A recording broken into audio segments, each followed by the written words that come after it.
ವಿಧಾನಸೌಧದಲ್ಲಿ ಪಾಕಿಸ್ತಾನದ ಪರವಾಗಿ ಘೋಷಣೆ ಕೂಗಿದ್ದಾರೆ, ಕೂಗಿಲ್ಲ, ಈ ವಿಚಾರಕ್ಕೆ ಸಂಬಂಧಪಟ್ಟ ಹಾಗೆ FSL ರಿಪೋರ್ಟ್ ಬರಬೇಕಾಗಿದೆ. FSL ರಿಪೋರ್ಟ್ನಲ್ಲಿ ಏನು ಬರುತ್ತೆ ಆ ರೀತಿ ಕ್ರಮ ಕೈಗೊಳ್ತೀವಿ ಅಂಥೇಳಿ ರಾಜ್ಯ ಸರ್ಕಾರ ಹೇಳಿದೆ. ಈ ನಡುವೆ FSL ರಿಪೋರ್ಟ್ ಬರೋದಕ್ಕಿಂತ ಮೊದಲೇ IT-BT ಸಚಿವ ಪ್ರಿಯಾಂಕ್ ಖರ್ಗೆ ವರದಿ ಕೊಟ್ಟಾಗಿದೆ. ಆಮೇಲೆ ಅವರು ಹೇಳ್ತಾರೆ, ಪಾಕಿಸ್ತಾನದ ಪರವಾಗಿ ಘೋಷಣೆ ಕೂಗಿಯೇ ಇಲ್ಲ, ಇದೊಂದು ಕಾಲ್ಪನಿಕ ಘಟನೆ.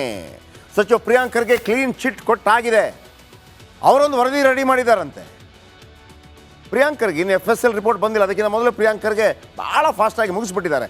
ಏನು ಹೇಳಿದರೆ ಕೇಳಿಸ್ಕೊಳ್ಳಿ ವಿಧಾನಸೌಧದಲ್ಲಿ ಇವತ್ತು. ನಾನು ಯಾರಿಗೂ ಸಮರ್ಥನೆ ಮಾಡ್ತಾ ಇಲ್ಲ, ಘೋಷಣೆ ಕೂಗಿಲ್ಲ ಅಂತ ಇರೋದು. ನಾವು ಒಬ್ಬ ಜವಾಬ್ದಾರಿ ಸಂವಹನ ಅಧ್ಯಕ್ಷನಾಗಿ ನಾನು ಹೇಳಿದೆ, ಖಾಸಗಿಯಾಗಿ ನಾನು ಆಡಿಯೋವನ್ನು ನಾನು ಪರಿಶೀಲನೆ ಮಾಡಿಸಿದ್ದೀನಿ ಅಂತ. ಆ ಆಡಿಯೋದಲ್ಲಿ ಪದೇ ನಾನು ಕೂಡ ಕೇಳಿದ್ದೀನಿ.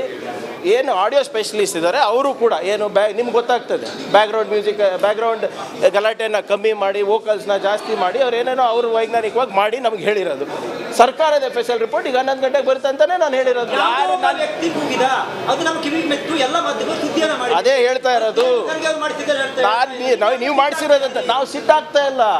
ವೈಜ್ಞಾನಿಕವಾಗಿ ನೋಡಿ, ಇಲ್ಲ ಒಂದು ನಿಮಿಷ ಸರ್, ನೋಡಿ ಇದು ಸುಮ್ಮನೆ ಯಾವುದೋ ಘೋಷಣೆ ಅಲ್ಲ, ವೈಯಕ್ತಿಕ ಘೋಷಣೆ.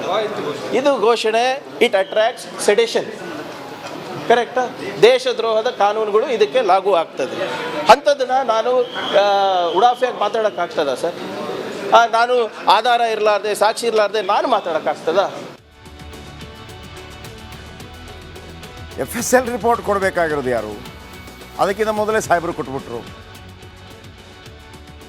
ಇವರು ಇಷ್ಟು ವೇಗವಾಗಿ ಇವರ ಇಲಾಖೆ ಕೆಲಸವನ್ನು ಮಾಡಿದ್ದಿದ್ರೆ ಕರ್ನಾಟಕ ಅಭಿವೃದ್ಧಿ ಆಗ್ತಾಯಿತ್ತು. ಇಷ್ಟು ವೇಗವಾಗಿ 58,000 ಕೋಟಿ ಉಚಿತ ಯೋಜನೆಗಳಿಗೆ ದುಡ್ಡು ಹೊಂದಿಸಬೇಕಾಗಿದೆ. ವೇಗವಾಗಿ ಕೆಲಸ ಮಾಡಿ ಹೆಚ್ಚೆಚ್ಚು ಸಂಪನ್ಮೂಲ ಕ್ರೋಢೀಕರಣ ಮಾಡಿದರೆ ಒಪ್ಕೋದಾಗಿ. ಇನ್ನು FSL ರಿಪೋರ್ಟ್ ಬಂದೇ ಇಲ್ಲ, ಅದಕ್ಕಿಂತ ಮೊದಲು ಕೊಟ್ಟಾಗಿದೆ. ಅವರ ಮಾತಲ್ಲಿ ಕೇಳಿಸ್ಕೊಳ್ಳಿ, ನಾನು ಜವಾಬ್ದಾರಿಯುತ ಸಂವಹನ ಮುಖ್ಯಸ್ಥನಾಗಿ ನಾನು ಮಾಡಿಸಿದ್ದೇನೆ ಅಂತ ಅಂದ್ಬಿಟ್ಟು ಮತ್ತೆ FSL ರಿಪೋರ್ಟ್ ಯಾಕಿರೋದು? ಮತ್ತೆ ಹಾಗಿದ್ರೆ ನೀವು ಮಾಡಿದ್ದೇನೆ ಅವ್ರು ಕೊಡ್ತಾರೆ ನಾಳೆ ಅಂತ ನಾವು ಹಂಗೆ ಹೇಳೋಕ್ಕಾಗತ್ತಾ? ನೀವು ಹೇಳ್ದಂಗೆ ಕೊಡಬೇಕಲ್ವ? ಆಗಿದ್ರೆ ನೀವು ಒತ್ತಡ ಹಾಕಿರ್ಬೋದಾಗಿದ್ರೆ.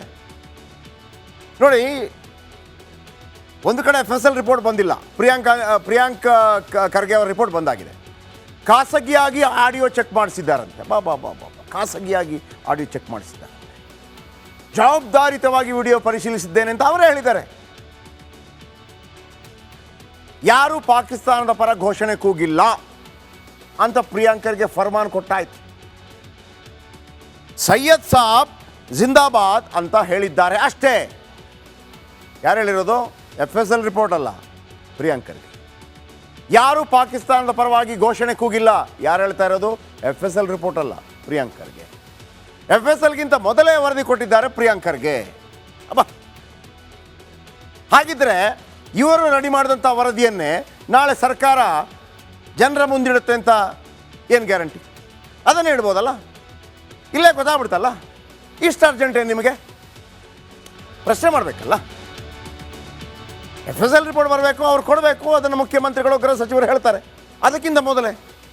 ಹಾಗಿದ್ರೆ ಇದು ಗೃಹ ಇಲಾಖೆಯಲ್ಲಿ ಮುಗ್ಗು ತೋರಿಸೋದಲ್ವ ಇದು? ಹಾಗಿದ್ರೆ ಇದೇ ಥರ ಬರುತ್ತೆ ಅಂತ ಇವರಿಗೆ ಮೊದಲೇ ಗೊತ್ತಾಯ್ತಲ್ಲ.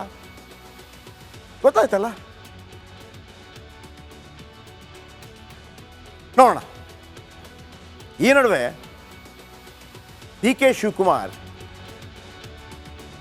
ಕರ್ನಾಟಕವನ್ನು ಗೆಲ್ಲಿಸಿದರು, ತೆಲಂಗಾಣ ಗೆಲ್ಲಿಸಿದರು, MLC ಚುನಾವಣೆಯಲ್ಲಿ ಗೆಲುವಾಯಿತು, MP ಚುನಾವಣೆಯಲ್ಲಿ ಗೆಲುವಾಯಿತು ನಿನ್ನೆ. ಈ ನಡುವೆ ಹಿಮಾಚಲ ಪ್ರದೇಶ ಸರ್ಕಾರ ಪತನವಾಗುವಂಥ ಅಂಚಿನಲ್ಲಿದೆ. ಅಲ್ಲೂ ಕೂಡ ಸರ್ಕಾರವನ್ನು ಉಳಿಸೋದಕ್ಕಾಗಿ trouble shooter DK Shivakumar Himachal ಪ್ರದೇಶಕ್ಕೆ ತೆರಳಿದ್ದಾರೆ. ಏನಾಯ್ತಲ್ಲಿ ಹಿಮಾಚಲ ಪ್ರದೇಶದಲ್ಲಿ? ಕಾಂಗ್ರೆಸ್ ಸರ್ಕಾರ ಇತ್ತಲ್ಲ. ಕಾಂಗ್ರೆಸ್ ಸರ್ಕಾರ ಇತ್ತು ನಿಜ, ಆದರೆ ಅಲ್ಲಿ ಒಂದು ರಾಜ್ಯಸಭೆಗೆ ಚುನಾವಣೆ ನಡೆದಿತ್ತು. ಆ ಒಂದು ರಾಜ್ಯಸಭಾ ಚುನಾವಣೆಗೆ 9 ಕಾಂಗ್ರೆಸ್ ಶಾಸಕರು ಹೈಜಾಕ್ ಆದರು. ಈಗ 13 ಕಾಂಗ್ರೆಸ್ ಶಾಸಕರು BJP ಜೊತೆ ಕೈ ಜೋಡಿಸ್ತಾ ಇದ್ದಾರಂತೆ. ಅಲ್ಲಿ ಸರ್ಕಾರ ಪತನ ಆಗತ್ತೆ. ಈಗ ಎಂಟ್ರಿ ಕೊಟ್ಟಿದ್ದಾರೆ.